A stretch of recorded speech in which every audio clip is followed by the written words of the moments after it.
I'm squished in the corner because we've got a bigger kit. But this is the ATV Artist, the normal one up, one down, and we've expanded it with obviously a Rob-shaped cymbal stand, but a China 10-inch splash. And there's also, what, a 12? There's a 12 as well, yeah. And a couple of different crashes, so... Yeah, this is a 16, so a more realistic size again, up from the EXS5. And then we've got an 18-inch ride this time. And they're all chokeable, squidgy, nice rubber. Yeah, even the splash.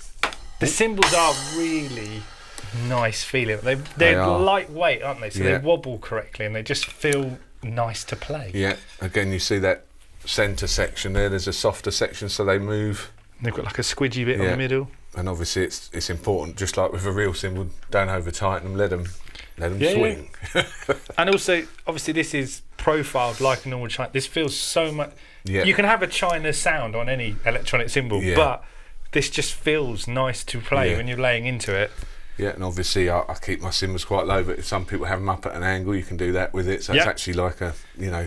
And if you wanted to, you can hang it upside down, because it will take it with like a wing nut.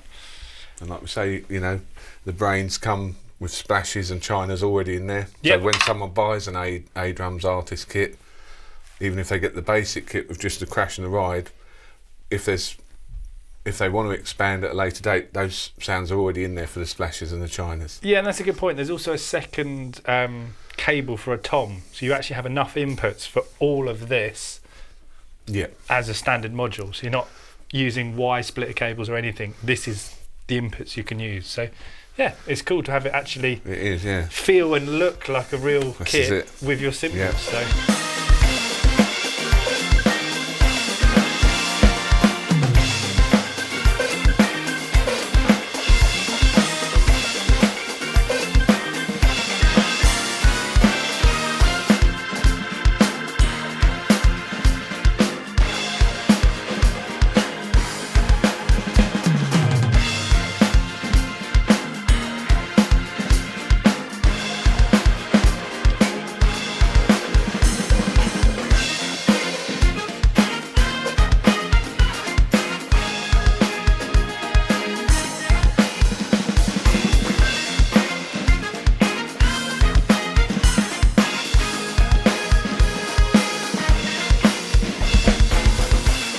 But let's talk about this. The Artist kit is not a new kit, but we want to just sort of brush away a few of the myths, like the hi-hat, and talk you through why this drum feels nice to play, and it sounds great. It's a cool little kit, isn't it? Again, a bigger bass drum, so when you're laying into it, you're getting that response you'd expect from an acoustic kit with the head size. There's not really a shortcut to that other than to have the dimension. Yeah, and we've even raised it up, so Steve keeps in his stick bag a little like drum riser, so his beaters are hitting the middle of the drum. Brilliant idea for the little kick drum. Yeah, again, there's a power supply for the hi-hat, so you've got optical sensors on there which in real time can display your actual pedal movement, and we'll go through that in a second. Let's just jump straight into that, because this is one of the myths. Oh, my hi-hat's not working. Plug it in, there's a little switch on the bottom. And setting it up. Yeah. So that you can tailor how you want your foot to play the hi-hat. So Steve's going to show us now. This is brilliant. Right, so your menu button on the AD5 is the one that looks like a little book there. So press on there. We've got top left trigger. Go to trigger, you get trigger setup wizard, little sub menu comes up here.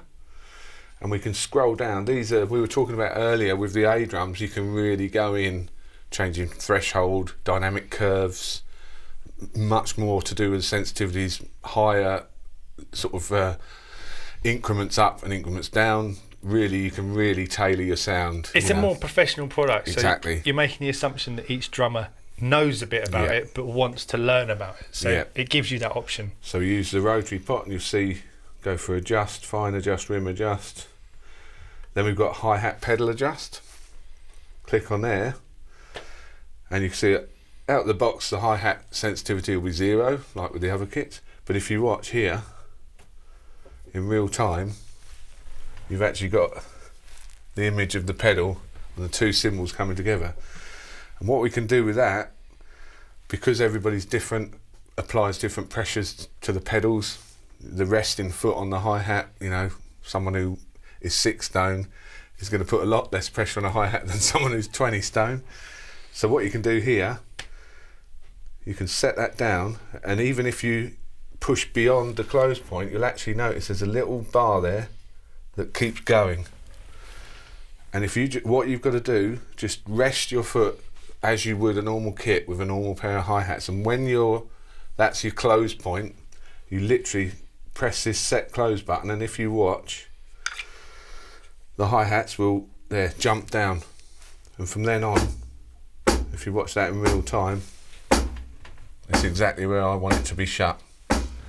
And that is fundamental, but some people don't do it, you know. And if I do it so that on purpose it's not working properly, so if we see, I'll do it really light, so there I'm closing it, but if you look, it thinks it's still open. So if you were to play it like that, you're going to get washy hi-hats, you know, when you want them nice and crisp and closed and tight. So again, you just bring it down, and you can adjust this as you sort of develop on the kit, or you change and think you can dial it in a bit more. Just close it down there, set close, it will bring the two together, and now that's my close point. And you just OK that, and that's done. That will save that for every kit. That's a global setting for the hi-hat. I have to say, when we've had this kit on display in the store for a year or so now, and every time we show someone that, oh my God, that just makes it so much crisper. Yeah, the whole thing changes, you know. I've seen people that have reviewed it and gone, oh, and they don't know about that. They haven't looked. No, they haven't looked that up. So yeah, that's a key feature. And like I said, there's more to this brain as far as digging deep into your setup. You can really make this your own kit. Yeah, there's a bit of window jumping, isn't there? You have to go through a window, then down and through the next one. So, and again, you've got your individual levels. Go to level there, kick on the bass drum, that'll bring up that, hit the tom-tom, and you'll see your mix of your kit. But what you can also do with this one, if we cancel out of that, whatever you hit, it will tell you the actual make and model of the drum, and as well what material it would have been made out of, so what was sampled. So this is a Noble and Cooley CD maple set of toms, and what's great about this, although the artist standard kit comes with one rack, one floor, some of the kits have got 5 toms, which means although it comes with 12 kits out the box, within a few weeks you can have 30 kits. I mean, you can imagine if you put an 8x8 and an 8x10 here, and then you can go up to, you've got a 13x9 and a 16x16, and then all the way, you know, 5 toms in between. Well, that's another 4 kits straight away. You can, because I play open-handed, I set all the kits up again with 2 rides. Well, there's another 12 kits, and before you know it, you've got loads of kits. You know, change the snare on everything, or you know, hi-hats as well. There must be 6-7 pairs of hi-hats. So I mean, yeah, there's some great hi-hats in there. Yeah, as well, actually. This is the thing. There aren't any that are, you know, they're all really quality samples of hi-hats. So. I have to say, for me, cymbals with any electronic kit, to get the wobble right and then get the sound right is so tough compared to an acoustic kit. But these ones are very close. You've got some nice Sabians tucked in there. There are, yeah. And like I say, it's not cupping air, so you don't get that sort of choked feeling when you play it. They're really nice to play.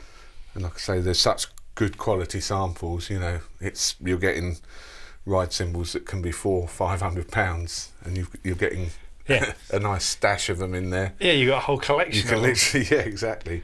So next myth, let's tackle it. Snare drum. So people are like, why is there a wooden thing on it? Right. This is also cool. Yeah, basically, I think the philosophy is, I mean, because I play open-handed, I would play a cross stick with my so most people would have it on the other side. But so most people would put that here. But you get that slight rubberized feel on the rim here, and you can adjust, again, where the actual rim click comes in, and you can set it up on this piece of wood. So basically you get that feel of a metal rim, which, you know, if you're playing, it's what you'd expect to feel. It's just closer. It's all about being close as you can get to. If you play on that, fine. That doesn't feel like I know it should feel. That does. It's a solid, you know, part of the kit to play against, and it gives you, all right, you get a bit of acoustic sound, but if you're doing an actual gig with it, yeah, you do get perfect, a bit of room sound, but it's not. And if you don't want, if you're at home practicing, you can assign that to the rim anyway. So you get that. It's just another option. Yeah, exactly.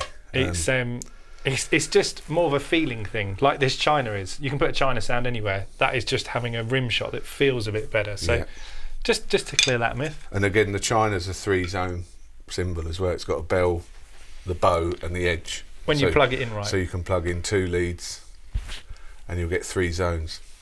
So yeah, that's pretty cool. And that means obviously you can use it like people do as a ride, you know, with a bit of a China accent on there. The splashes as well. We said before, the great thing about it's just the way they move. It's what you expect the cymbal to do. You know, like we said earlier, before years ago, you'd hit the bell of a cymbal and assign a splash to that, and it's not realistic. You know, if I've got a pair of these, the 10 and the 12, and if you know, lay into the pair and they move just like a 10 and a 12. Yeah, exactly, yeah. I mean, the shells are birch, so in actual fact, you can put real heads on the 3 drums here, not the snare because it hasn't got snare wire on it, but there's nothing stopping you putting real heads on this kit and playing it acoustically.